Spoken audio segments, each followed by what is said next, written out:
సభకి నమస్కారం. నేను ఒక 2-3 పేర్లు అప్పుడు మర్చిపోయినా. సురేందర్ రెడ్డి ఎంపీపీ గారికి, రాణి సురేందర్ రెడ్డి ఎంపీపీ గారికి ప్రత్యేకంగా ధన్యవాదాలు. మీ పేరు మర్చిపోయిన ఇంతకుముందు కొండాలరెడ్డి గారు, రామస్వామి గారు, మన సంపత్రావు గారు, కొన్ని ఎవరైనా ఇంకెవరైనా మర్చిపోతే జర క్షమించురి. టైం లేదు కాబట్టి ఎవరి పేరు చెప్తలేను. సభకి వీడికి విచ్చేసిన గౌరవనీయులు పెద్దలు, వేదిక మీద ఉన్న గౌరవనీయులు పెద్దలు హరీష్ రావు గారికి, జీవన్ రెడ్డి గారికి, సతీష్ అన్న గారికి, గెల్లు సీనన్న గారికి, ఎర్రోల సీనన్న గారికి, రాకేష్ గారికి, బండన్నకి, మరియు వేదిక మీద ఉన్న ప్రతి ఒక్కరికి, పెద్ద మనుషులకి, రవీందర్రావు అన్న గారికి, వేదిక మీద ఉన్న పెద్దలకి, ఇక్కడికి విచ్చేసినంగా ముఖ్యంగా మన బీఆర్ఎస్ పార్టీ కుటుంబ సభ్యులకి, నా ఆత్మ బంధువులు, నా బంధువులందరికీ కూడా నా చేతులు జోడించి శిరస్సు వంచి మరి మీ అందరికి కూడా నమస్కారాలు తెలియజేస్తా ఉన్నాను. నేను 2 విషయాలు మాట్లాడతా, ఎక్కువ మాట్లాడా. ఈ హుజరాబాద్ నియోజకవర్గాన్ని తెలంగాణ వచ్చిన తర్వాత ఈ 10 సంవత్సరాలలో అభివృద్ధి జరిగిందంటే, ఏ ఊర్లో రోడ్ వేసిందా, ఏ ఊర్లో మోరి కట్టినా, ఏ ఊర్లో గుడి కట్టినా, ఏ ఊర్లో బడి కట్టినా అది కేసీఆర్ గారు చేసింది అని చెప్పి సందర్భంగా మీ అందరు కూడా తెలియజేస్తా ఉన్నాను. ప్రత్యేకంగా బై ఎలక్షన్స్ లో కేసీఆర్ గారి నాయకత్వంలో ఆనాడు హరీష్ రావు గారు ఇక్కడ ఇన్ఛార్జ్ గా ఉండి ఎక్కడెక్కడైతే పనులు కాలేదో ఇవాళ మనం నడిచే ప్రతి రోడ్డు కేసీఆర్ గారి నాయకత్వంలో ఆనాడు హరీష్ రావు గారు వేయించింది అని చెప్పి సందర్భంగా తెలియజేస్తా ఉన్నాను. ఊర్లల్లా గుళ్ళు కట్టించింది ఆనాడు కేసీఆర్ గారి నాయకత్వంలో హరీష్ రావు గారే అని చెప్పక తప్పదని చెప్పి సందర్భంగా మీ అందరు కూడా తెలియజేస్తా ఉన్నాను. ఇలా ఈ ప్రభుత్వం వచ్చిన తర్వాత 2.5 సంవత్సరాలు అయితా ఉంది. ఎక్కడ కూడా 2 రూపాయలు ఇవ్వలే.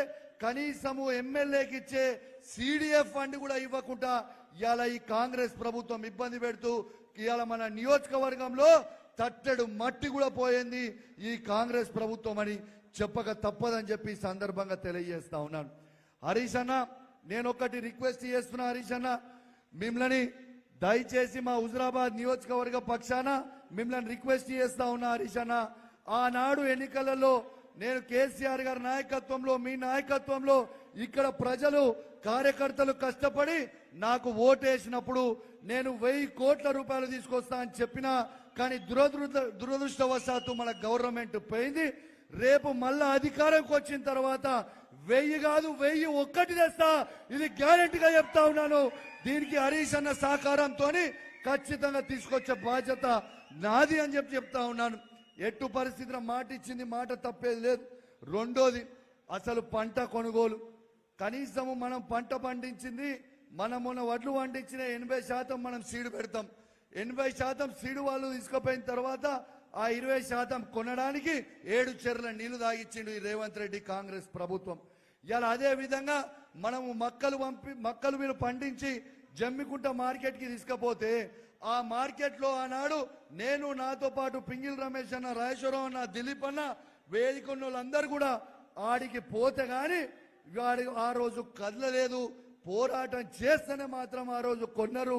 ఆ రోజు పోయి జబర్దస్తి ఓపెనింగ్ చేసింది కూడా మీ అందరు కూడా గుర్తు చేస్తా ఉన్నాను. ఇంకోటి కూడా ఆలోచన చేయాలి.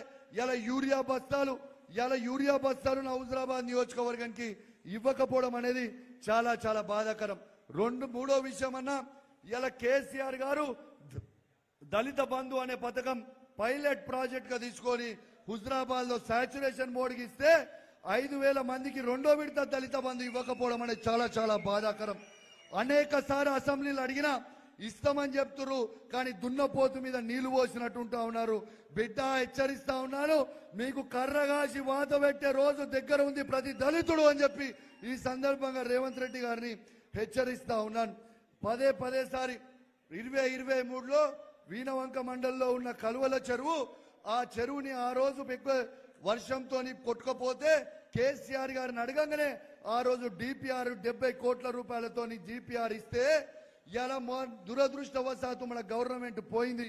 కానీ ఈ ప్రభుత్వాన్ని మొదటి అసెంబ్లీ సెషన్ నుంచి ఏలటి వారికి కలువల్ల ప్రాజెక్ట్ కట్టండి, మా వీణవంక మండలం, జమ్మికుంట మండలం రైతులకి లాభం అవుతుంది అని చెప్తా ఉంటే ఇప్పటిదాకా కట్టకపోవడం అనేది చాలా చాలా బాధాకరం.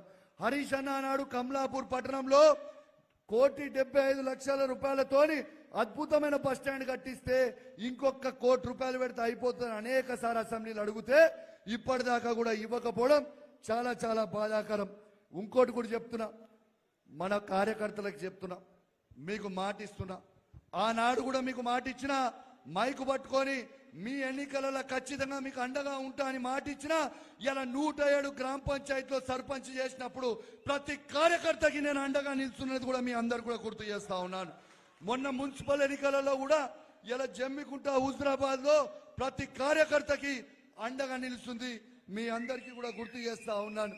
ఇలా బిడ్డ ఇంకో ముఖ్యమైన విషయము ఇలా అంటా ఉన్నారు, ఇలా కాంగ్రెస్ వాళ్ళు ఏమనుకుంటారు, డంపింగ్ యార్డ్ విషయం మేము లేపినాము, టెంట్ లేపినాం, ఇక డంపింగ్ యార్డ్ సంగతి మర్చిపోయారు అందరూ అని అనుకుంటారు. అరే బిడ్డ ఎవ్వరు మర్చిపోలే.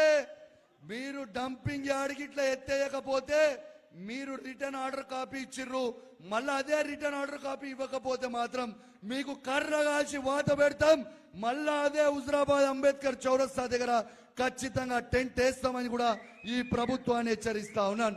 ఇలా రేవంత్ రెడ్డి గారిని నేను సూటిగా ఒక ప్రశ్న అడుగుతా ఉన్నాను. మా కేసీఆర్ నాయకత్వంలో ఆనాడు హరీష్ అన్న మా మునూరు కాపు భవనం శాంక్షన్ చేసిండు, మా గౌడ సంఘంని శాంక్షన్ చేసిండు, మా పద్మశాలిలకి శాంక్షన్ చేసిండు, మా గొల్ల కురుమోళ్ళకి శాంక్షన్ చేసిండు, మా రజకులకి శాంక్షన్ చేసిండు, ఇలా విశ్వ బ్రాహ్మణులకు శాంక్షన్ చేసిండు, దళితులకి శాంక్షన్ చేసిండు. మా ఆత్మ గౌరవం పెరగాలని హుజరాబాద్ పట్టణంలో ఒక్కొక్క ఎకరం ఇచ్చి ఇలా శాంక్షన్ చేస్తే ఈ లంగలు ఇలా భవనాలని ఎందుకు క్యాన్సిల్ చేసిరో జవాబు చెప్పాలని చెప్పి నేను అడుగుతా ఉన్నాను రేవంత్ రెడ్డి గారిని. ఇలా మీరు ఎందుకు పనిచేస్తున్నారు? ఇలా మాకు ఆనాడు SDF లో 100 కోట్ల రూపాయలు కేసీఆర్ నాయకత్వంలో హరీష్ రావు గారు శాంక్షన్ చేపిస్తే ఇలా మీరు ఎందుకు ఇలా SDF ఫండ్ అన్ని కూడా మీరు క్యాన్సిల్ చేసిర్రో మీరు బిడ్డ జవాబు చెప్పాలి. రాబోయే కాలంలో ఇంకా ఉధృతం చేస్తాం, ఎట్టు పరిస్థితిలో ఊకోం. మన బీఆర్ఎస్ పార్టీ కార్యకర్తలకు కూడా చెప్తా ఉన్నాము, మీరు ఎవరు అధైర్యపడాల్సిన అవసరం లేదు. 2 సంవత్సరాలల్లా మళ్ళా ఈ తెలంగాణ రాష్ట్రానికి కేసీఆర్ గారు ముఖ్యమంత్రి కాబోతా ఉన్నారు, మన ప్రభుత్వం రాబోతా ఉంది.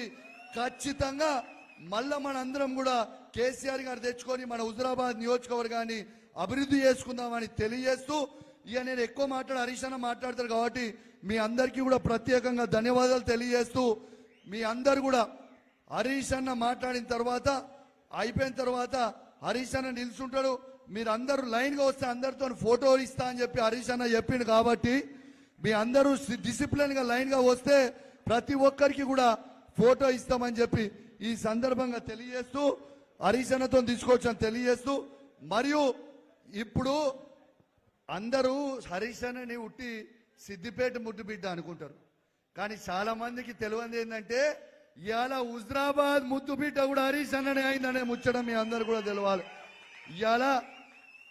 ఇవాళ గౌరవనీయులు పెద్దలు మన ట్రబుల్ షూటర్ కాంగ్రెస్ పార్టీ చేస్తున్న దొంగ షూటింగ్లకి ఇలా AK-47 పట్టుకొని షూట్ చేసే ట్రబుల్ షూటర్ హరీష్ అన్న గారిని మాట్లాడాల్సిందిగా కోరుకుంటున్నా ఉన్నాను. అందరు గట్టిగా సపోర్ట్లతో స్వాగతం పలకాలని కోరుతా ఉన్నాను.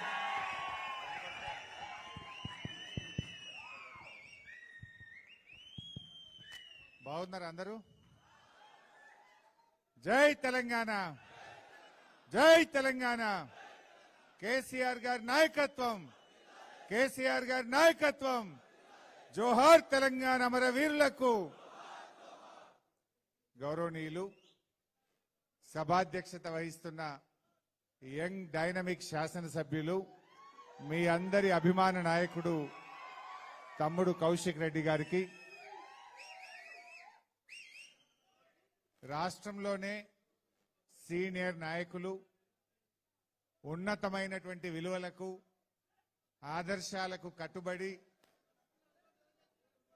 రాజకీయాలంటే ప్రజాసేవ, రాజకీయాలంటే గ్రామాలకు పల్లెలకు ప్రజలకు జవాబుదారీతనంతో ఉండాలని తన జీవితం అంతా కూడా ఎంతో నిజాయితీతో నిబద్ధతతో జగిత్యాలే కాదు మొత్తం ఉత్తర తెలంగాణ మన కరీంనగర్ జిల్లా అభివృద్ధికి ఎనలేని సేవ చేసినటువంటి మాజీ మంత్రివర్యులు సీనియర్ నాయకులు పెద్దలు గౌరవనీయులు శ్రీ జీవన్ రెడ్డి గారికి, కార్యక్రమంలో పాల్గొంటున్న హుస్నాబాద్ మాజీ శాసనసభ్యులు మిత్రులు ఉడతల సతీష్ బాబు గారికి, మన నియోజకవర్గానికి ఈ మెంబర్షిప్ డ్రైవ్ కు ఇన్ఛార్జ్